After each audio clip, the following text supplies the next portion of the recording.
மக்கள் தொலைக்காட்சி நேயர்களுக்கு வணக்கம்.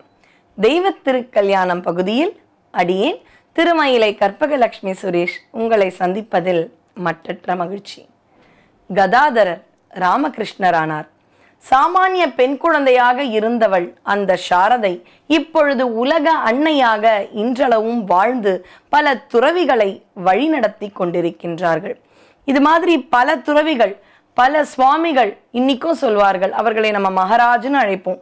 ராமகிருஷ்ணா மடத்திற்கு சென்றோம் என்றால் அவர்கள் சொல்லுவார்கள், ஞானம் பெற பெற இன்னைக்கும் எங்களுடைய சில மகான்களுடைய கண்ணுக்கு ராமகிருஷ்ணர் நடந்து போறதெல்லாம் தெரியும்.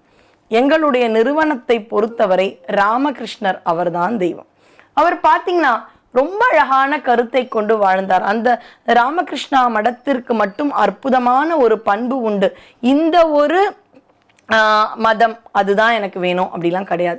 எல்லா மதத்தையும் அரவணைப்பார்கள், மத நல்லிணக்கத்தோடு இருப்பார்கள். அவர்கள் சொல்லுவார்கள், ஒன்றும் இல்லை, இந்த இடத்துக்கு வரணும்னா நீ இந்த வழியாகவும் வரலாம், இப்படியும் வரலாம், அப்படியும் வரலாம்.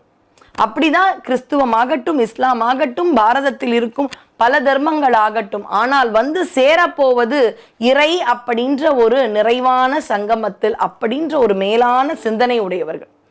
அப்படிப்பட்ட அந்த ஒரு துறவிகளெல்லாம் இன்றளவும் கட்டுப்பாட்டோடு இருக்கிறார்கள் என்றால் அப்படிப்பட்ட ஒரு ஆரம்பம். யார் ஒருவர் எதை ஆரம்பித்தாலும் ஒரு நல்ல ஒரு நோக்கத்தோடு ஆரம்பித்தால் அது அவ்வளவு நன்றாக வரும். இவர்களுக்கு குழந்தை இல்லையான்னு பார்த்தீங்கன்னா இல்லை, முதல் குழந்தை விவேகானந்தர். விவேகானந்தர் மாதிரி ஒரு குழந்தை இருந்தால் யாருக்கு என்ன வேணும்? விவேகானந்தருடைய வாழ்க்கையில் சுவையான சம்பவம் ஒன்று இருந்ததாம். என்ன அப்படின்னு பார்த்தீங்கன்னா, அவர் மேலை நாட்டில் தங்கும் பொழுது ரொம்பவே ஒரு அழகான பெண், எப்படி சம்பந்தர பூம்பாவை கேட்டாலோ அதே மாதிரி ஒரு அழகான பெண் வந்து விவேகானந்தரிடத்தில் வந்து நீங்கள் என்னை திருமணம் செய்து கொள்ள வேண்டும். நம்ம விவேகானந்தருடைய அழகான திருவுருவ படங்களை எல்லாம் பார்த்துருப்போம் இல்லையா? அப்படி கை கட்டி கம்பீரமா இருப்பார்.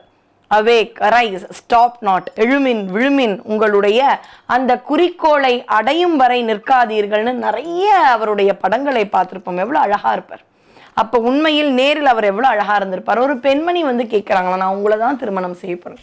இவர் சொன்னார், அம்மா நான் துறவி, இருக்கட்டும், என்னை நீங்கள் திருமணம் செய்து கொள்ளுங்கள். ராமகிருஷ்ணரும் சாரதையும் வாழலையா, அது மாதிரி நம்ம வாழலாம், நம்ம கல்யாணம் பண்ணிக்கலாம். நீங்கள் ரொம்ப அழகாக இருக்கீங்க, நான் ரொம்ப பணக்கார பெண்மணி, என்னுடைய பணம் எல்லாம் உங்களுக்கே கொடுத்துறேன், நம்ம ஊராக சென்று உங்களுடைய ஆன்மீக தேடுதலையும் பரப்புதலையும் நிறைவேற்றலாம் அப்படின்னு அவருடைய பாத கமலங்களில் வந்து விழுகிறார். இவ்வளோ ஒரு அழகான பெண், ஒரு வயது வந்த ஒரு மகனுடன் அப்படி கேட்கும் பொழுது மனம் எவ்வளவு சஞ்சலப்படும். இவர் கேட்கிறாராம், நீங்க எதுக்கு என்ன திருமணம் செய்து கொள்ள விரும்புகிறீர்கள்? அந்த தெளிவான பேச்சு அவர் கேட்கிறாராம். உடனே அவர் சொன்னாராம், உங்களோட நான் கல்யாணம் பண்ணிட்டேனா ஒரு அழகான குழந்தை பிறக்கும், அது உங்களை மாதிரியே இருக்கும், அந்த குழந்தைய வச்சு நான் வளர்த்துப்பேன், அந்த குழந்தை பிறந்த பிறகு வேணா நீங்க எங்கேயா போய்க்கோங்க, அந்த குழந்தைய வச்சு நான் வாழறேன். ஓ, உங்களுக்கு என்ன மாதிரி ஒரு குழந்தை வேணும், அதனால தான் திருமணம் செய்ய போறீங்களா? ஆமாம், எனக்கு உங்களை மாதிரி ஒரு அழகான ஒரு அற்புதமான குழந்தை வேணும். அப்போ ஒன்று பண்ணுறீங்களா? என்ன, என்னையே உங்கள் குழந்தையா எடுத்துக்கோங்களேன் அம்மா அப்படின்னு அவர் காலிலேயே விழுந்துட்டார். ஒரு ஆண்மகன் உங்களை கண்டு சகோதரி எனவோ அம்மா என்றோ சொன்னால் அவரை திருமணம் செய்து கொள்ள தோணுமா? தோணாது. என்ன ஒரு அற்புதமான மனநிலை பாருங்க. அப்படியே காலில் விழுந்தாராம். இன்று முதல் நான் தான் உங்கள் பிள்ளை, என்னை மாதிரி ஒரு பிள்ளை எதற்கு, என்னையே பிள்ளையாக நீங்கள் எடுத்துக்கொள்ளுங்கள்னு காலில் விழுந்தாராம். இந்த பண்பு எங்கிருந்து வந்தது? அதாவது ராமகிருஷ்ணர் அவருடைய மறைவுக்கு பின்பு இந்த துறவிகளை எல்லாமே வழி நடத்தியவர்கள் பார்த்தீர்கள் என்றால் பல காலமாக சாரதை அன்னை. விவேகானந்தருக்கு வந்து இந்த ஒரு வாய்ப்பு வந்து உலக அளவில் போய் இது மாதிரி உலகத்துக்கு இந்தியா சார்பாக சென்று பேச வேண்டும்னு அப்போ வந்து அனுமதி கேட்டு கடிதம் எழுதுகிறாராம் சாரதைக்கு. நான் போகலாமா அப்படின்னு.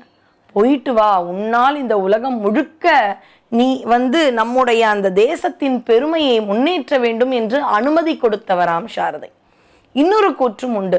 சிவனும் பார்வதியும் அந்த முருகர் பிள்ளையாரோட ஒரு மாம்பழ கதை சொல்வார்கள். பழனி வந்தது, தண்டாயுத பாணியாக முருகப்பெருமான் இருந்தார். இது வந்து எல்லாருக்குமே தெரிஞ்ச கதை. அதில் பார்த்தீர்கள் என்றால் தாய் தந்தையே உலகம்னு விநாயக பெருமான் வலம் வருவர் இருந்த இடத்தில். முருகப்பெருமான் அந்த மயிலேறி உலகம் முழுக்க பயணிப்பார். இருவருடைய நோக்கமும் ஒன்றுதான், உலகத்தை வலம் வருவது. ஆனால் இருந்த இடத்திலேயே வலம் வந்தார் விநாயக பெருமான், உலகம் முழுக்க பறந்து சென்றார் முருகன். இதேதான் ராமகிருஷ்ண பரமஹம்சரும் விவேகானந்தரும். இருந்த இடத்திலிருந்தே உலகத்தை கட்டுக்குள் வைத்தவர் தான் ராமகிருஷ்ணர். உலகம் முழுக்க பயணித்து முருகன் மாதிரி அந்த ஒரு ஆன்மீகத்தை பரப்பியவர் தான் விவேகானந்தர். விவேகானந்தர் பேசியதற்கு பிறகுதான் நம்முடைய பாரத நாட்டின் ஆன்மீகத்தை இவ்வளவு பிரமிப்பாக உலகத்தில் இருக்கும் எல்லா நாட்டினரும் பார்க்க ஆரம்பித்தார்கள். அது மட்டும் அல்ல, குட்டி குட்டி கதைகள் அவ்வளவு தாக்கத்தை செய்யுமா அப்படின்னு நினைக்கலாம். இன்னைக்கு இருக்கிற குழந்தைகளுக்கெல்லாம் கதை சொல்ல அத்தை பாட்டிகளும் தாத்தாக்களும் பாட்டிகளும் எவ்வளோ பேர் குழந்தையோட இருக்காங்கன்னு தெரியல. ஆனா கதை கேட்டால் பல மாற்றங்கள் நமக்குள்ளே வரும் அப்படின்றத சொன்னது யார் அப்படின்னு பாத்தீங்கன்னா காந்தியடிகள். ஆம், அவர் சிறிய வயதில் கேட்ட அந்த ஹரிச்சந்திரன் புராணம் தான் அவரை உண்மை விளம்பியாக வாழ வைத்தது, சத்திய சோதனையை எழுத வைத்தது.